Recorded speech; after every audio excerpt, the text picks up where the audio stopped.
All right, buddy, welcome back to a special edition of SecurityTV.com with your host, Chuck Harold, episode number 1475 with my next guest, Mr. Atif Mushtag. He's with SlashNext.com, SlashNext.com.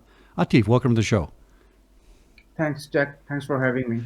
Now, you guys are an anti-phishing company, a phishing protection company, and there's a lot of those companies out there, for sure. But I remember speaking to you at Black Hat. You guys are different. Tell us what makes SlashNext.com different from other anti-phishing companies. Well, that's a great question. I think one of the main difference between us and other email-based phishing protection companies is that, we are a multi-vector anti-phishing companies. Unlike other companies that say, okay, just have us installed for the email-based phishing, we can stop phishing across mobile, web, and email at the same time. And our solutions are actually designed to provide multi-vector phishing. So I think the scope is quite different. And the main reason is that phishing landscape is changing now. It used to be a kind of a triangle where all the phishing attacks would originate from email, and it would lead to either a fake login page or it would lead to a scam. But now it's kind of a matrix. Now we are seeing phishing attacks coming from multiple type of communication mediums, mobile, web, ads, search engines, and the payloads are differencing as well, right? So those guys are operating in that triangle, and we are operating in a matrix. And that's a major difference between us and other email-based phishing providers. So I remember at Black Hat, you're telling us about this process that was, I thought, kind of unique. Tell us how that works. So let's say I'm getting attacked, which I get attacked every day, by the way, on my website, and I'm not good at defending against this. Give me a process for the average end user of SlashNext and how it would work. So it really depends. We offer, our product line is kind of divided into two broad categories. One product line is dedicated for the phishing protection, multi-vector, and that includes our mobile phishing protection, and those are lightweight cloud power mobile agents. Then we offer browser extensions to protect desktop and laptop users, and at the same time we offer agentless solutions so that you can turn your network-based controls into a real-time phishing defense, right? And on the other side, we offer phishing incident response tools, and that is a very important topic. Over the year, we have seen that enterprises have enabled their SOC team with multiple type of forensics tools to combat malware attacks, right?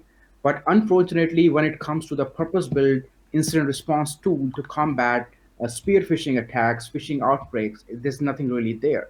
So we are offering phishing IR solutions so that we can enable SOC team. So basically, on one end, real-time phishing protection across multiple communication medium, at the same time, enable your SOC team to fight combat with phishing attacks.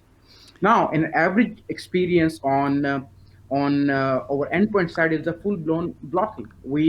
The moment the user see a phishing attack, either we quarantine it or we simply block it. So at any given stage, no damage is done. We are not a monitoring solution. We are a real-time protection. So you can keep on clicking. Doesn't really matter. We're going to protect you at the moment of impact. Now, tell me if I'm wrong on this, because my small brain doesn't always catch on to these things. Ransomware has kind of come back, and it's moved over towards businesses, but it also attacks the individual. To get to most ransomware, the first thing you do is you phish. It's a phishing process to get you into a ransomware. Is that accurate? Yeah, that's the main vehicle, right? So we are seeing ransomware being spread through advertisement. We are seeing ransomware being spread through email, and usually you'll see a link coming in the email, and with the lucrative subject line. For example, there's a pending invoice, and you click this link to actually download that invoice. That is one of the common way you're seeing. And so what happens that in our case, the moment you click that link, we're going to block it in real time, both on the mobile devices at the same time on the desktop devices. Are we winning this battle? Are we getting ahead of it with technology? Are people getting smarter about this? Because in the end, no matter how good anybody's software is, if you're just not a great end user, and your behavior is bad and your cyber hygiene is bad, all the software in the world is not going to completely protect us. I don't think so. There's anything like 100% protection. I think it's just a matter that how much gap you can close. And I believe that user training it helps. It needs to be there. But at the same time, we see that human error rate is quite high, especially with the fact that we are not always in our rational mind. I mean, you might be a very well trained guy and you're having a bad day, and you're not really thinking straight. And at that time, you get an email and you simply click on that. And at the same time, we're living in an information age. There's so much information we are consuming nowadays. Our attention span is so little nowadays. So we are seeing that people, although they are trained, they keep on making mistakes, right? So I would say it's a kind of a 50-50%. I mean, you can't rely on training alone. At the same time, you can't rely on the technology. I think it's a combination of these two that I think at least can get you 99% protection. Well, that's a very, very fair statement. That executive years ago that got caught and wrote a check to somebody for $1 million through the corporation through a phishing scam. So I guess that's totally fair. What do you see as the next thing on the horizon that we need to worry about? What's looming out there that maybe we need to pay closer attention to in the cybersecurity world?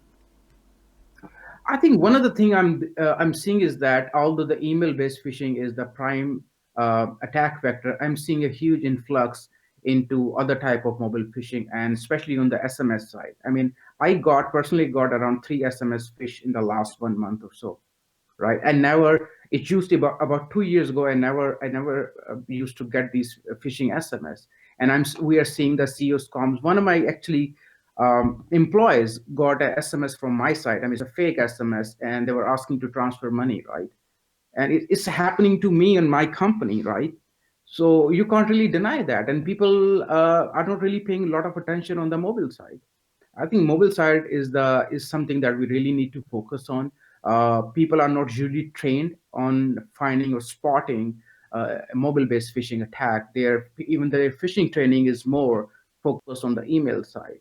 So this is where the bad guys are actually seeing the opportunity. At the same time, keep on hitting the email side, but the system are getting smarter. But actually, just try to get in through the gaps. So I would say that non-email based phishing will continue to rise because it's getting harder to phish people through email due to the training, and I think the email gateways are getting better as well. Well, that's good news. It's always nice to hear good news in this in this difficult market. Uh, Mr. Atif Mushtag, SlashNext.com, SlashNext.com. He's going to be at RSA. Just look up their website, go to SlashNext.com, and contact them for a meeting at RSA. Atif, always good to hear from you, my friend, and good luck at the show. Okay, thank you so much, Chuck. Thanks for having me.